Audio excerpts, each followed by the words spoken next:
Now, when we talk about Kaal Sarp yoga, we talk about the serpent's head, the serpent's tail, the Rahu, the Ketu. Now, this is very, very important in the natal charts. Now, why is it important in the natal charts? Here I want you to understand that when all the planets are clustered in one half of the horizon, that means between the Rahu and the Ketu, you are unable to utilize the energies that are given by these planets to the individual's body. So your energies would either be overabundant, so you will be over exuberant, over angry, over excited, everything is over, right? Or the other side is you will be completely cold. You will be completely, there are no gray shades. It's either over or it's under. So now you see, as a individual grows in life. So some people who can help it.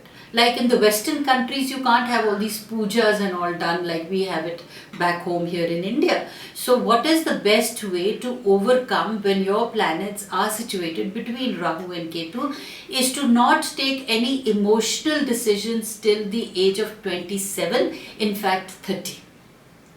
And before marrying, now this is more applicable to the personal aspect, to the marriage aspect, that before marrying it is very important to know the person in and out. Though some people, they are superstitious about getting married earlier because they feel that their spouse will expire, or any partner that they have, in case if they have a Kaal Sarp yoga or if their planets are situated between Rahu and Ketu, they are sure shot going to end either in a divorce, or the life of the spouse will be shortened, or there will be some kind of a separation in the marital life. Okay, now these are the superstitions that we have. But in actual, logically what happens is that since the person is either overwhelmed or he is completely underwhelmed, he is unable to relate to human beings, or unable to relate to the other person, with the result that the relationships break. And since they break, the reasons can be anything. Either that you have divorced, or you have left each other, or the person has probably died. Because my personal belief is that the age of an individual cannot be told by anybody that this person has a short life or this person has a long life. Now, according to me, if things happen to people, they're either untimely, because every individual who's born on this earth is wanting or is destined to have a long and a happy life. But sometimes it doesn't happen. These are, I would call it, unnatural occurrences which are beyond a human control. But yes, it does make a difference that when your planets are situated between Rahu and Ketu, your life is shortened because you are not getting the support system of the planets for you to elongate your life. So it's always advisable that since this person is suffering from a Kaal Sarp yoga and the planets are between Rahu and Ketu, it is advisable that he does everything after he has matured. And more or less the maturity sets in after the age of 27 or 30. So you are able to relate better personally and professionally. You are able to take better, mature, decisions between partners. So the things of the Rahu and Ketu do tend to get relegated in the background.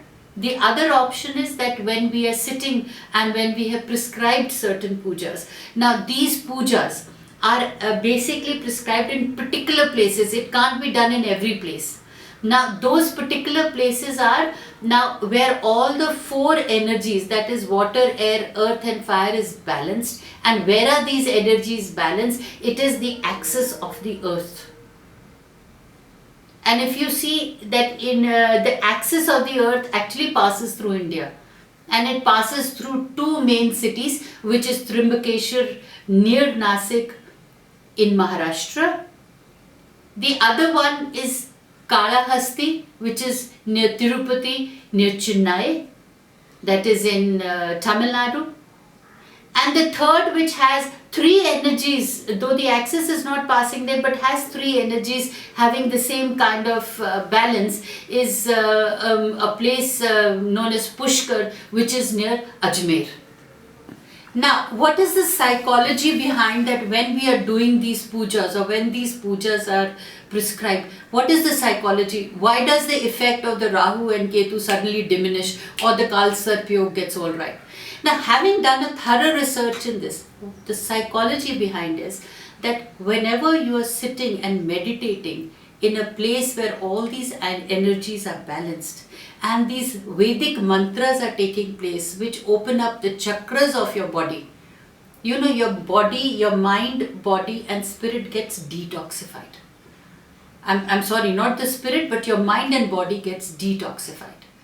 And for 3.5 hours, when this non-stop chants are taking place, you are completely focusing and concentrating on liberating yourself from these energies.